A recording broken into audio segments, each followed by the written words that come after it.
اللہ کے نبی صلی اللہ علیہ وسلم کو پتا تھا کہ میری امت جو ہے وہ کتنی پھیلے گی۔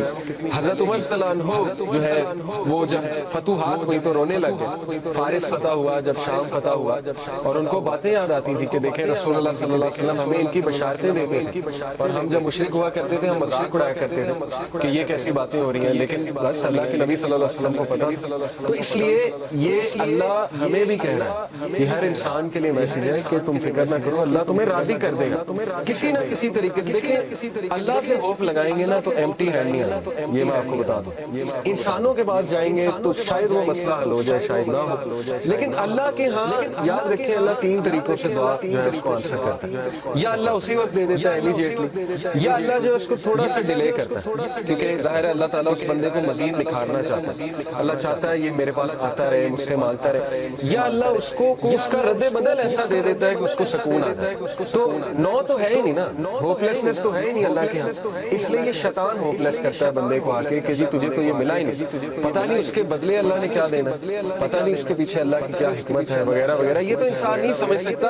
اس لیے ٹرسٹ اللہ، یہ کیوں اللہ تعالیٰ یہ باتیں ہمیں بتا رہا ہے کہ اس کے وزڈم پہ ٹرسٹ کرو، اس پہ کبھی شک نہ کرو، کبھی اس کے بارے میں نیگیٹو نہ ہو، اور انبیاء کے بارے میں بھی ہمیں یہی پتہ لگتا ہے کبھی نیگیٹو نہیں اللہ کے بارے میں۔ اور پھر اللہ سبحانہ وتعالیٰ اللہ کے نبی کو دیکھیں کاؤنسل کرتے ہیں، علم یجد کا یتیما فآویٰ، دیکھیں اللہ کے لیے کافی تھا۔ کچھ لوگ کہتے ہیں نا کہ نہیں آخرت کا وعدہ ہو گیا بس کافی ہے، دیکھیں اللہ یہاں پہ بات ختم ہو جاتی ہے، اللہ کے نبی وَلَلْآخِرَةُ خَيْرٌ لَكَ مِنَ الْأُولَىٰ، آگے اللہ دلیل دے رہا ہے، اللہ کے نبی کو دلیل دے رہا ہے۔ دلیل کیا ہے کہ علم یجد کا یتیما فآویٰ، کیا نہیں اس نے تجھے یتیم پایا اور تیری حفاظت نہیں کی؟ دیکھ لیں اللہ کے نبی صلی اللہ علیہ وسلم کو اکیلا چھوڑا اللہ نے کبھی، ایسے مطلب سوچیں مشرک تھے ابو طالب، لیکن اس کے باوجود کوٹ کوٹ کے دل میں محبت بھری اپنے بھتیجے کے لیے، اور جان دینے کے لیے تیار تھے اپنے بھتیجے کے لیے، اتنے لائل تھے کہ شیبہ ابی طالب نے پورے بنو ہاشم کو کہتے ہیں ہم چلے جائیں، مطلب اس کی خاطر اسلام قبول نہیں کیا لیکن محبت اتنی تھی کہ بس اس کی خاطر ہم وہاں بھی چلے جائیں۔ پھر دیکھیں عبد المطلب نے پہلے حفاظت کی، اس کے بعد ابو طالب نے حفاظت کی، اس کے بعد حضرت خدیجہ جیسی وائف دے دی، ٹھیک ہے نا، سپورٹ کے لیے۔ ہر موقع پہ اللہ نے بندے دیے ہیں، اور ایسے بندے دیے کہ آپ سوچ نہیں سکتے، ایسی سپورٹ دی ہے، تقویت ملتی تھی اللہ کے نبی صلی اللہ علیہ وسلم۔ وَوَجَدَكَ ضَالًّا فَهَدَىٰ، and he found you unaware and he guided you۔ اور اللہ کہ نبی صلی اللہ علیہ وسلم کہا جا رہا ہے کہ تمہارے سینے پر ایک بوجھ تھا، یہ دیکھیں نا یہ اگلی ہی جو اس کی صورت ہے سورہ انشراح، أَلَمْ نَشْرَحْ لَكَ صَدْرَكَ وَوَضَعْنَا عَنكَ وِزْرَكَ الَّذِي أَنقَضَ ظَهْرَكَ وَرَفَعْنَا لَكَ ذِكْرَكَ۔ اللہ کے نبی کو یہ کہا جا رہا ہے اے اللہ کے نبی کیا ہم نے تمہارا سینہ جو ہے وہ کھول نہیں دیا، اور تمہارے اوپر جو بوجھ تھا ہم نے وہ ہٹا نہیں دیا، وہ بوجھ کیا تھا؟ اللہ کے نبی اپنے لوگوں کے بارے میں پریشان ہوتے تھے، سوچتے تھے ان کا کیا بنے گا، لیکن ان کے پاس کوئی میکینزم نہیں تھا، کہاں سے شروع کروں، کیسے ٹھیک کروں، حالات کیسے ٹھیک ہوں گے۔ یہ سوال اتنا امپورٹنٹ سوال ہے نا آپ کی زندگی میں کہ میں کہاں سے شروع کروں، ہر ایک کو یہ ہوتا ہے میں کہاں سے شروع کروں۔ تو اللہ تعالیٰ کہہ رہا ہے کہ کیا اللہ نے تمہاری یہ پرابلم حل نہیں کر دی؟ تم انویئر تھے، تم سوچتے تھے کہاں سے شروع کیا جائے، تو دیکھو اللہ نے پورا میکینزم تمہیں بھیج دیا، اور تمہیں وہ ذمہ داری دے دی کہ تم اب دوسروں کے لیے ہو، اور تم دوسروں کے لیے ایک میسنجر ہو، اور تم دوسروں کے لیے ایک جو ہے وہ لائٹ ہو۔ تو اس لیے یہ ہمیں بھی میسج ہے کہ ہوپلیس نہیں ہونا ہے کسی بھی اسٹیٹ میں، کسی بھی کنڈیشن میں۔ اللہ تعالیٰ کچھ نہ کچھ نعم و بدن آپ کو دے گا، امپاسبل، خالی ہاتھ نہیں چھوڑتا اللہ، یہ بات یاد رکھیں ٹھیک ہے، یہ اللہ کے بارے میں آپ 100% شور ہو جائیں یہ اس صورت کے مطابق۔ تو بہرحال وَوَجَدَكَ عَائِلًا فَأَغْنَىٰ، اور اس نے تمہیں پور پایا اور تمہیں رچ بنایا، and he found you poor and made you rich۔ اس کے بارے میں رسول اللہ صلی اللہ علیہ وسلم نے کہا ہے کہ richness is not the کثرت of مال، کثرت مال جو ہے وہ richness نہیں ہے، بلکہ غنا، دل کا غنا جو ہے وہ richness، دل راضی ہونا چاہیے۔ تو دیکھیں جو میکانزم دیا اللہ کے نبی کو، اس سے ایک تو اللہ نے ان کو richness of the heart the, richness of the soul دی، ذکر دیا، بتایا مجھے کیسے پکارو۔ اور دیکھیں اللہ کے نبی کے تھرو ہمیں اللہ نے کیا کیا دیا، آپ کو کوئی لرن کرنے کی ضرورت نہیں، خود سے دعا، اللہ کے نبی کی دعائیں موجود ہیں، ان دعاؤں پہ کبھی غور کریں، ان کے الفاظ پہ کبھی غور کریں۔ اللہ تعالیٰ نے نبیوں کی دعائیں آپ کو بتا دی کہ کس طرح سے انہوں نے پکارا، کس طرح سے ندا لگائی، اللہ نے اپنے ایٹریبیوٹس بتا دیا آپ کو، یا حی یا قیوم۔ کبھی آپ صرف اس میں ہی سوچ لینا کہ ایک ہندو کے ساتھ اپنے آپ کو کمپیئر کر لیں، ایک ایسے انسان کے ساتھ جس کے پاس اللہ کا صحیح کنسیپٹ نہیں ہے، تو آپ سوچ لیں آپ کتنے لکی، وہ بتوں کے آگے جھکتا ہے، اسے اللہ کا تعارف ہی نہیں ہے، اسے پتہ ہی نہیں اللہ ہے کون، اور نہ اسے اللہ کو پکارنا ہے۔ اور سوچیں کہ وہ کتنا زیادہ ایکسپلائٹ ہو رہا ہے تھرو آؤٹ دی لائف۔ تو سوچیں اللہ کی کتنی بڑی نعمت ہے کہ اللہ تعالیٰ نے ہمیں غنی کر دیا، اپنا تعارف کرا کے غنی کر دیا، ہمیں اسلام کا نالج دے کے غنی کر دیا، قرآن ہم پہ نازل کر کے ہمیں غنی کر دیا۔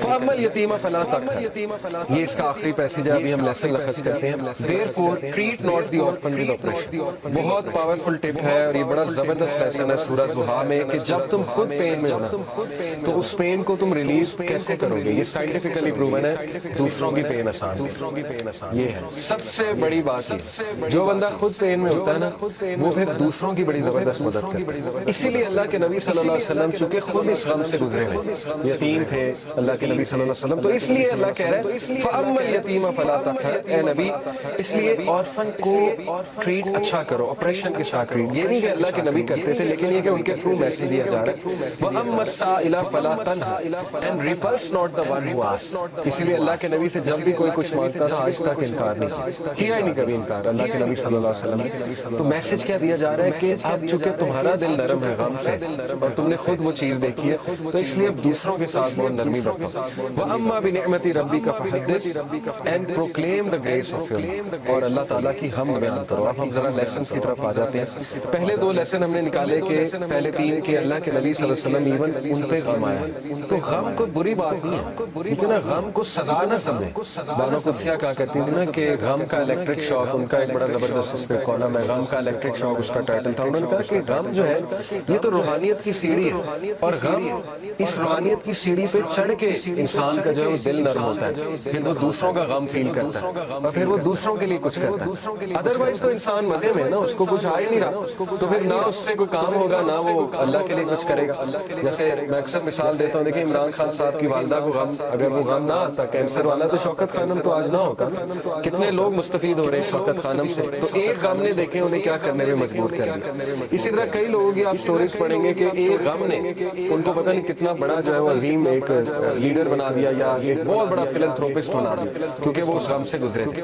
تو اس لیے اللہ کے نبی صلی اللہ علیہ وسلم کو بھی غم آیا، نبیوں کو بھی غم آیا ہے، لیکن یہ کہ دوسرا لیسن یہ ہے کہ ہر اندھیر کے بعد صبح، کوئی بھی سچویشن مکمل اندھیری نہیں ہوتی۔ ہاں مکمل اندھیری تب ہے جب آپ انسانوں پہ رلائے کریں، پھر مکمل اندھیر ہے کیونکہ انسان نہیں دے سکتے۔ اللہ تعالیٰ نے قرآن مجید میں کہا کہ جو مانگنے والا ہے وہ بھی ضعیف ہے اور جس سے مانگا جا رہا ہے وہ بھی ضعیف ہے۔ ذوف الطالب والمطلوب، آئی تھنک یہ آیت۔ اس سے کیا آپ کو پتا ہے کتنا پاورفل لیسن اس سے ملتا ہے کہ اللہ نے مثال دی کہ جو مشرک ہے نا، جو جس سے وہ مانگ رہا ہے، جس سے شرک کر رہا ہے، وہ اتنی ویک چیز ہے کہ پہلی تو بات وہ اسے دے نہیں سکتا، اور جو مانگنے والا ہے وہ بھی ویک ہے۔ اس کا اپوزٹ کیا ہے؟ علماء کرام آپ کو پتا ہے کہتے ہیں کہ اس کا اپوزٹ کیا ہے؟ اس کا اپوزٹ یہ ہے کہ تو مانگ کس سے رہا ہے؟ اللہ سے، who is the most powerful۔ تو مانگنے والا بھی کیسا ہونا چاہیے؟ اگر وہاں تھا کہ مانگنے والا ضعیف ہے اور جس سے مانگا جا رہا ہے وہ بھی ضعیف ہے، تو یہاں کیا ہونا چاہیے کہ مانگنے والا وہ بھی پاورفل ہونا چاہیے اور جس سے مانگا جا رہا ہے وہ تو ہے ہی۔ تو اس لیے اللہ سے ایسے ویسے نہیں مانگنا، اللہ تعالیٰ سے جب مانگنا ہے تو تگڑا بن کے مانگنا، اتنا توکل، اتنا بلیف ہونا چاہیے۔ یہی تو مومن کی مثال ہے۔ مشرک کی مثال کیوں اللہ نے کہا ضعیف ہے مانگنے والا؟ کیونکہ اس کے ہارٹ میں ڈاؤٹس ہیں، اس کو مانگنا ہی نہیں آ رہا، اس کو پتہ ہی نہیں ہے میں نے مانگنا کیسے۔ لیکن بلیور کے ہارٹ پہ اللہ تعالیٰ نے ایسا جو ہے وہ ایک یقین طاری کیا ہوا ہے کہ وہ مانگنے والا بھی بہت اسٹرانگ ہے اور جس سے مانگا جا رہا ہے وہ تو پھر اللہ ہے۔ تو یہ بات آپ ہمیشہ یاد رکھیں، ٹھیک ہے؟ کبھی بھی ڈاؤٹ نہیں کرنا اللہ کو اور پھر تگڑا بن کے مانگنا ہے۔ اللہ سے جب مانگتے ہیں تو پھر 100% ہوپ کے ساتھ مانگتے ہیں۔ یہ دعا کے آداب میں شامل ہے۔ اللہ کے نبی صلی اللہ علیہ وسلم نے فرمایا تمہاری دعا تب تک قبول ہوتی رہے گی جب تک تم یقین سے مانگو۔ جیسے اس میں تھوڑا سا ڈاؤٹ آ گیا، جیسے اس میں یہ بات آ گئی کہ پتہ نہیں اللہ کرے گا نہیں کرے گا، تو وہ دعا پھر فالٹی دعا ہے، اس میں پھر کمی ہے، اس دعا میں اس میں پھر بہت زیادہ یقین آنے کی ضرورت ہے۔ تو اس لیے ان چیزوں پہ بات کرنا چاہیے۔ دیکھیں ویلیو ایڈڈ چیزیں یہی ہے کہ اپنا یقین بڑھاؤ، اپنا توکل بڑھاؤ، ٹھیک ہے؟ تو بہرحال یہ ہمارا دوسرا لیسن تھا کہ ہر اندھیر کے بعد جو ہے وہ روشنی آئے گی ہی آئے گی۔ اور پھر تیسرا لیسن یہ کہ اللہ کے نبی کو اللہ سبحانہ و تعالیٰ یہ دلاسا دے رہے ہیں، یہ تسلی دے رہے ہیں کہ تمہارے لیے جو آنے والی جو دنیا کی زندگی ہے، آنے والی جو زندگی ہے وہ اس سے بھی بہتر ہے۔ بہت سے لوگ ظاہر ہے ڈپریشن سے گزر رہے ہیں، ٹیسٹ اور ٹرائلز، ہمیں بڑے کویسچنز آتے ہیں، مختلف پرابلمز ہیں لوگوں کے، کسی کی کا امپلائمنٹ ایشو ہے، کسی کو اولاد کا ایشو ہے، کسی کو کوئی اسپاؤس سے ایشو ہے، کسی کی شادی نہیں ہو رہی وغیرہ وغیرہ، بہت سے ٹیسٹ ٹرائلز انسان کی زندگی میں ہوتے ہیں۔ تو سورہ ضحیٰ میں میں سمجھتا ہوں کہ ڈپریشن کا علاج، اس طرح کی ڈپریشن جو وقتی طور پہ آ جائے، شیطان کی طرف سے آ جائے، تو میں سمجھتا ہوں کہ ان لوگوں کو جو بہت مشکل وقت سے گزرے سورہ ضحیٰ میں بہت زیادہ غور و فکر کرنا چاہیے۔ تو سورہ ضحیٰ سب سے پہلی بات مکہ میں ریویل ہوئی، اس کا تھوڑا سا بیک گراؤنڈ بتا دیتا ہوں، میں چاہوں گا آپ لوگ اس کو پڑھیں بھی تفسیر کے ساتھ۔ بیک گراؤنڈ اس کا یہ ہے کہ صحابی بلکہ امام احمد بن حنبل جو ہیں وہ روایت کرتے ہیں کہ اس کا بیک گراؤنڈ یہ ہے کہ رسول اللہ صلی اللہ علیہ وسلم he became ill so he did not stand for prayer for a night or two. Then a woman came and said, "Oh Muhammad, I think that your devil has finally left you." اللہ معاف کرے۔ یعنی اس طرح کے تلخ الفاظ رسول اللہ صلی اللہ علیہ وسلم کو سننے پڑتے تھے کہ رسول اللہ صلی اللہ علیہ وسلم ایک دن بیمار تھے رات کے لیے۔ یہ اب امام احمد بن حنبل نے ریکارڈ کیا ہے، تفسیر ابن کثیر سے میں کوٹ کر رہا ہوں۔ تو لیکن یہ کہ خاتون آئی، اس نے کہا جی کہ لگتا ہے تمہارے شیطان نے تمہیں فورسیک کر دیا، نعوذ باللہ۔ یعنی اس کا ماننا یہ تھا نا کہ قرآن شیطان کی طرف سے شاید اور اسی نے فورسیک کر دیا۔ تو پھر اللہ نے یہ صورت ریویل کی۔ دوسرا بخاری، مسلم، ترمذی، نسائی، ان میں بھی یہ ریکارڈ کی گئی حدیث، اور یہی ہے ان سب کا ویو کہ یہ اس موقع پہ ریویل ہوئی جب اللہ کے نبی صلی اللہ علیہ وسلم بہت غمگین تھے، اور اللہ کے نبی کو یہ لگ رہا تھا کہ یعنی لوگ کہہ رہے تھے نا کہ اللہ نے تمہیں فورسیک کر دیا، بلکہ یہاں تک کہ اللہ تم سے ہیٹ کرتا ہے، یہاں تک بھی ظاہر ہے کہ لوگوں نے کہا۔ تو بہرحال آئیڈولیٹرز جو تھے مشرکین، انہوں نے بھی یہی کہا کہ لگتا ہے محمد کا جو اللہ ہے، جو خدا ہے، اس نے محمد کو نعوذ باللہ نگیٹ کر دیا ہے، یا محمد کو جو ہے وہ چھوڑ دیا ہے۔ تو یہی ہے شروع کے الفاظ سورہ ضحیٰ کے، پڑھتے ہیں اعوذ باللہ من الشیطان الرجیم، بسم اللہ الرحمن الرحیم۔ والضحیٰ واللیل اذا سجی، قسم ہے آفتاب کی روشنی کی، بائی دا فور نون، آفتاب کی روشنی کی قسم ہے۔ واللیل اذا سجی، اور قسم ہے رات کی جب وہ چھا جائے۔ واللیل اذا سجی سے مراد ہے by the night when it darkens. ما ودعک ربک وما قلی، نہ تو چھوڑ دیا تجھے تیرے رب نے، اور نہ ہی وہ تجھ سے نفرت کرتا ہے، نہ ہی وہ ناراض ہے تجھ سے، نہ ہی اس نے چھوڑ دیا ہے تجھے۔ Your Lord has neither forsaken you nor hates you. وَلَلْآخِرَةُ خَيْرٌ لَكَ مِنَ الْأُولَى، and indeed the hereafter is better for you than the present، بلکہ آخرت تیرے لیے بہت بہتر ہے اس سے جو دنیا میں کرنٹلی تیرے پہ چل رہا ہے۔ تو دیکھیں 4 لیسنز اخذ ہوتے ہیں سورہ ضحیٰ سے، بڑے پاورفل 4 لیسنز انشاءاللہ جن پہ میں آج روشنی ڈالوں گا۔ سب سے پہلے یہ پہلی 4-5 آیتیں سامنے رکھتے ہیں اور پہلے لیسن کو ہم سامنے رکھتے ہیں۔ سب سے پہلا لیسن یہ ہے کہ ایون رسول اللہ صلی اللہ علیہ وسلم غمگین ہوتے ہیں، ٹھیک ہے نا؟ تو it's okay to be sad. ہر انسان کی زندگی میں کچھ نہ کچھ ایسا ہے کہ اسے غم آئیں گے، اور یہ اللہ نے لائف کی نیچر بھی یہی بتائی کہ الذی خلق الموت والحیاۃ لیبلوکم ایکم احسن عملا، کہ میں دیکھوں گا تم میں سے بہترین عمل والا کون ہے۔ تو اللہ کے نبی صلی اللہ علیہ وسلم وہ اتنے غم کی حالت میں تھے کہ اللہ تعالیٰ نے باقاعدہ گارنٹی دی کہ نہیں، آپ کو فورسیک نہیں کیا اللہ تعالیٰ نے، کیونکہ ظاہر ہے وہی بھی رک گئی تھی کچھ عرصے تک، تو حضرت جبرائیل کو مس کیا کرتے تھے اللہ کے نبی، پھر وہ روحانیت کو مس کیا کرتے تھے۔ تو ظاہر ہے اللہ سے اب کوئی رابطہ ڈائریکٹ نہیں ہے، پہلے حضرت جبرائیل آیا کرتے تھے، تو سوچیں کہ کتنا وہ ٹف ٹائم ہوگا ہمارے نبی پہ۔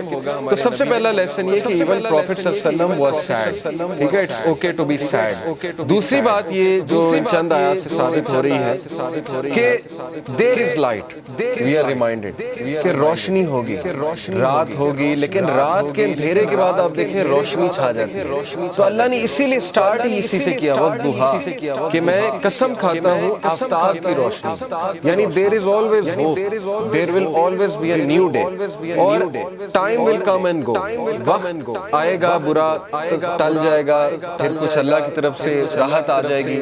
تو this is how things happen, life کی نیچر اللہ تعالیٰ بتا رہا ہے کہ یس اندھیرا بھی چھا جاتا ہے، وہ پورا کا پورا چھا جاتا ہے، لیکن کبھی بھی اندھیرا پورا کا پورا نہیں رہتا، صبح ہوتی ہی ہوتی ہے۔ اسی لیے اللہ نے سٹارٹ ہی والضحیٰ سے کیا، واللیل اذا سجی، اور جب رات کا اندھیرا چھا جائے، ما ودعک ربک وما قلی۔ یہاں سے یہ بھی ثابت ہوتا ہے کہ ضحیٰ پریئر جو ہوتی ہے، جسے ہم چاشت کی نماز بھی کہتے ہیں، 2 رکعت نفل، تو اس کے بارے میں میں ایک حدیث سنا دیتا ہوں۔ اللہ کے نبی صلی اللہ علیہ وسلم نے فرمایا as each morning comes every one of you must give charity for every limb of their body۔ جب بھی صبح کا وقت ہو تو تمہارے ہر جو اعضاء ہے اس کو صدقہ کرنا چاہیے۔ saying سبحان اللہ is an act of charity، saying الحمدللہ is an act of charity، saying لا الہ الا اللہ is an act of charity، and saying Allah Akbar is an act of charity۔ یہ بڑے پاورفل اذکار ہیں، یاد رکھیں، الحمد سبحان اللہ، الحمدللہ، لا الہ الا اللہ، اللہ اکبر۔ اس کو ہمارے معاشرے میں ظاہر ہے چوتھا کلمہ بھی کہتے ہیں، بہرحال تو یہ ایک حدیث میں بھی آتا ہے کہ یہ جو اذکار ہے نا، یہ دجال جب آئے گا تو اس کے دور میں مومن کی خوراک ہوگی، جب فیمن کا دور ہوگا تو یہ مومن کی خوراک ہے یہ ذکر۔ تو بہرحال یہ اللہ کے نبی نے کہا یہ سارے الفاظ چیریٹی ہیں۔ commanding people to do good is an act of charity and forbidding evil is an act of charity. To pray 2 units at the time of dua suffices all of this charity۔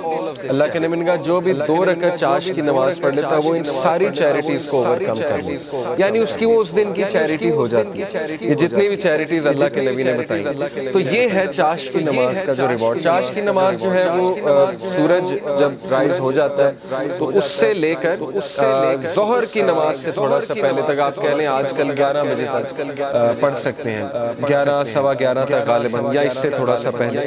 آپ نے دیکھا اگر تبلیغ جماعت لے جاتی ہے تو وہ یہ عادت ڈالتی ہے۔ ابابیل کی نماز بھی آپ نے سنا ہوگا، چاش کی نماز، دوحہ کی نماز، یہ ساری۔ ہم بات کر رہے تھے لیسنز کی، تو لیسن یہ چند آیات سے یہ نکلا کہ ہر اندھیری رات کے بعد روشنی آنی ہے، کبھی بھی سچویشن سیم نہیں رہتی، تو مومن کو کبھی بھی ہوپ لیس نہیں ہونا چاہیے کسی بھی سچویشن کے بارے میں۔ ہوپ ہی ایک ایسی چیز ہے نا جو انسان کو زندہ رکھتی ہے، ہوپ ہی ایک ایسی چیز ہے جو انسان کو ہیلدی رکھتی ہے۔ تو اللہ تعالیٰ ہوپ دلا رہا ہے، یہ اللہ کے الفاظ ہیں، کسی انسان کے الفاظ نہیں کہ اللہ تجھے نہیں چھوڑ سکتا، نہ اللہ تجھ سے ہیٹڈ کرتا ہے۔ بس یہ اللہ کے کچھ طریقے ہوتے ہیں انسان کو ٹیسٹ کرنے کے لیے، انسان کو کچھ سکھانے کے لیے۔ اور پھر اللہ نے وعدہ کیا وَلَلْآخِرَةُ خَيْرٌ لَكَ مِنَ الْأُولَىٰ، کہ اے نبی یہ دنیا تو ہے ہی آپ کے لیے بہت بہتر، لیکن یہ کہ آخرت اس سے بھی بہتر ہوگی آپ کے لیے۔ تو اس دنیا کے جو غم ہے، اس دنیا میں جو ٹیسٹ اینڈ ٹرائلز ہیں، وہ کہیں آپ لوگوں کو اس غم میں نہ ڈالنے کہ میری زندگی میں اتنے پرابلمز کیوں ہیں، کیونکہ یہ دنیا کی زندگی تو ہے ہی بہت ٹیمپریری۔ اصل میں آخرت کی زندگی ہے، وہاں پہ آپ کا ریوارڈ جمع ہو رہا ہے۔ اور پتہ نہیں اللہ کے نبی کو تو اللہ نے کتنا دینا ہے۔ دیکھیں اِنَّا أَعْطَيْنَاكَ الْكَوْثَرَ، جب یہ سورت نازل ہوئی تھی تو اللہ کے نبی بہت خوش تھے، اور صحابہ نے خوشی کی وجہ پوچھی تو اللہ کے نبی صلی اللہ علیہ وسلم نے کہا کہ اللہ تعالیٰ نے مجھے آج بہت بڑی خوشخبری سنائی کہ اللہ نے مجھے الکوثر دینا، اور اس سے میں اپنے امتیوں کو پانی بھی پلاؤں گا۔ تو یہ بہت بڑا سٹیٹس ہے، اور مقام محمود آپ کی سوچ ہے وہ کتنا بڑا سٹیٹس ہے اللہ کے ہاں، کہ نبی صلی اللہ علیہ وسلم جو ہے وہ کتنا قریب ہوں گے اللہ تعالیٰ کے جنت الفردوس میں۔ تو اس لیے مومن کے لیے there is always hope۔ اگر زندگی میں کوئی کمی رہ جاتی ہے، کچھ مل جاتا ہے، کچھ نہیں مل جاتا ہے، تو مومن کبھی بھی ہوپ لیس نہ ہو۔ رسول اللہ صلی اللہ علیہ وسلم کے حوالے سے میں آپ کو ایک زبردست واقعہ ترمذی کا ہے۔ It is recorded by Imam Ahmad bin Hanbal that Abdullah bin Mas'ud said the messenger of Allah was lying down on a straw mat and it left marks on his side۔ چٹائی پہ جیسے ہم لیٹتے ہیں نا تو کچھ نشانات پڑ جاتے ہیں، تو اللہ کے نبی صلی اللہ علیہ وسلم کے یہاں کچھ نشانات پڑ گئے اس meat. Then when he woke up he began to rub